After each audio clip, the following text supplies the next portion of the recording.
কথায় কথায় দোষ ধরা মানুষগুলো না নিজেরা ভালোতে থাকে, না অন্যকে ভালোতে থাকতে দেয়। যে আমাকে ছাড়া ভালো থাকতে চায় তাকে দ্বিতীয়বার বিরক্ত করার কোনো প্রশ্নই আসে না। যাই হোক, আসসালামু আলাইকুম এভরিওয়ান, সকলে কেমন আছো? আশা করি ভালো আছো। আলহামদুলিল্লাহ, আমরাও না আমাদের এই ছোট্ট সংসার নিয়ে বেশ ভালোতেই আছি। তো যেমন আছি, যা আছি আলহামদুলিল্লাহ, সকলে কিন্তু আমাদের এই ছোট্ট সংসারের জন্য দোয়া করো।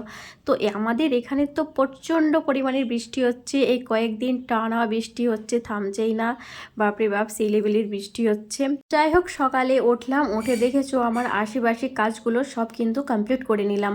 আর আজকে লবণ রাখা কৌটোগুলো ধুয়ে নিয়েছি, আর লবণ রাখা কৌটো ধুয়েছি, রুমগুলোকে মুছলাম, এইদিকে বাসনপত্রগুলো সব ধুয়ে নিলাম। আর তোমাদের দাদাভাই আজকে থাকবে বাড়িতে, বড় ছেলে আর তোমাদের দাদাভাই। আমি আজকে বাড়িতে থাকবো না। চলো, কোথায় যাচ্ছি বলো বলো। আজকে তো সকাল থেকে খুব পরিমাণের বৃষ্টি হচ্ছে, আর আজকে যাবো একটু আমার মামা বাড়ি।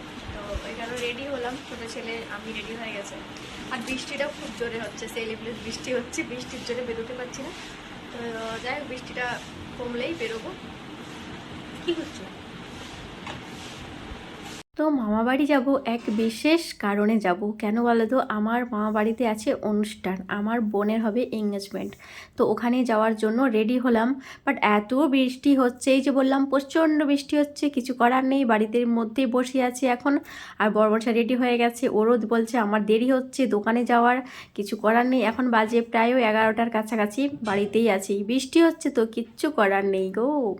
তো চলো, দেখো এখন কোথায় এলাম বলো? এখন এলাম আমরা গিয়ে ছাদে, ছাদে আছি, ছাদে এসে আর গাছের জাম পেকেছে, আমি আছি, বোন আছে। তো এখন পারবো জাম, জাম পেকেছে গাছে। তো চলো, জাম পারবো।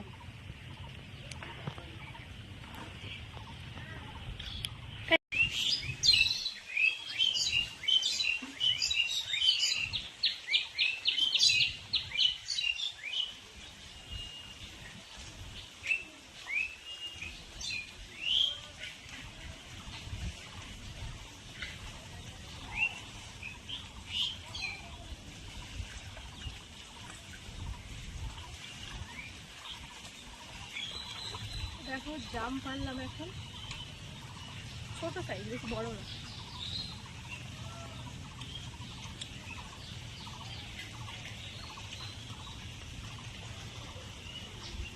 মামাবাড়ি গেছিলাম, ওখানে অনুষ্ঠান সারলাম, সেরে বাড়ি ফিরলাম। তারপরের দিন ছিল শুক্রবার, আর বৃহস্পতিবারে ছিল অনুষ্ঠান। তো ওখান থেকে আসার পর দেখলাম সকালে বেশ রোদ করেছে আকাশে।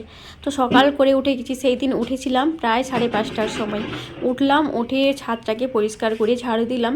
ঝাড়ু দিয়ে দেখেছো এত সব জামা কাপড়, 2-3 দিনের জামা কাপড়গুলো সব জমেছিল, ওইগুলোকে রোদে দিয়ে দিলাম। আর গাছগুলো দেখেছো জল পেয়ে কয়েকদিনের খুব সুন্দর হয়েছে গাছগুলো। তো কাপড় দেখো, যেদিকেই দেখতে পাবে চারিদিকে কাপড়। আর আমার 6-7টা নাইটি, বুঝতে পারছো, সব কিন্তু ভিজে, কোনোটাই শুকনো নেই।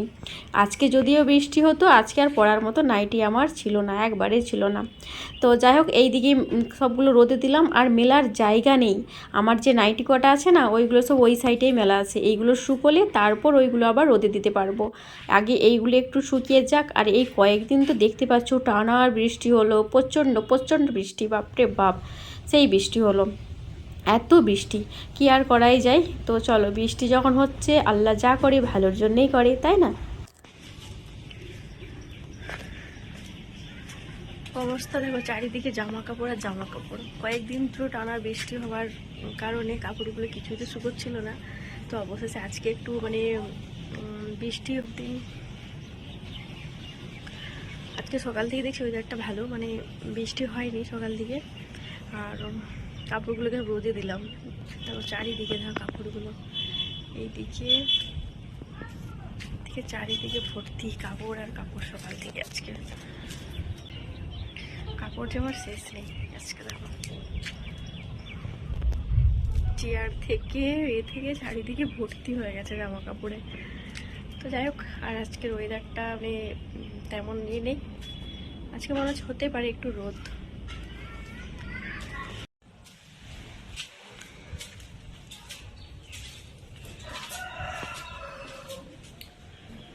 তো চলো এখন নিচে যাই, চাটা মানে চা বানাবার ব্যবস্থা করি। ছেলের অলরেডি অনেক করে উঠে গেছে। আর আজকে আমার দেরি ছাদেই, মানে অনেক টাইম, আধ ঘন্টার উপরে ছাদে এসেছি। ছাদ পরিষ্কার করলাম, করে ছাদা মানে ছাদে জামা কাপড়গুলো রোদে দিলাম। এতদিনে জামা কাপড় ছেলেদের পরার মতো আর কোনো কিছুই নেই। আজকে যদি বৃষ্টি হতো না, আমাকে শাড়ি পরতে হতো।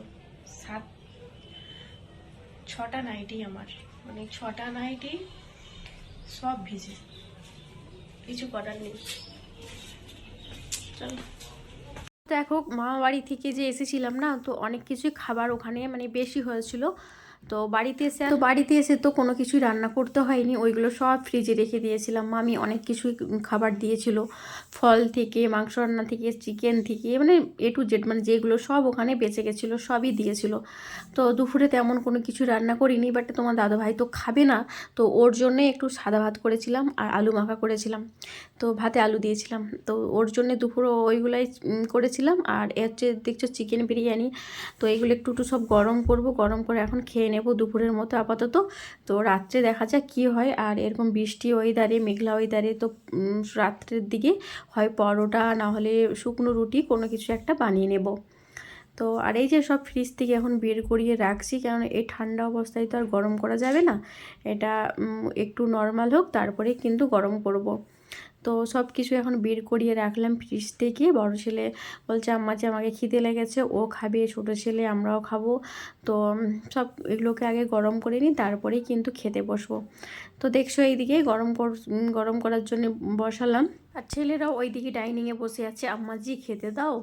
ওই যে বললাম, মানে ফ্রিজ থেকে বের করিয়ে ডাইরেক্ট একবারে গরম করতে নেই, ওটাকে আগে মানে ঠান্ডাটা কেটে যাওয়ার পরেই কিন্তু গরম করতে হয়।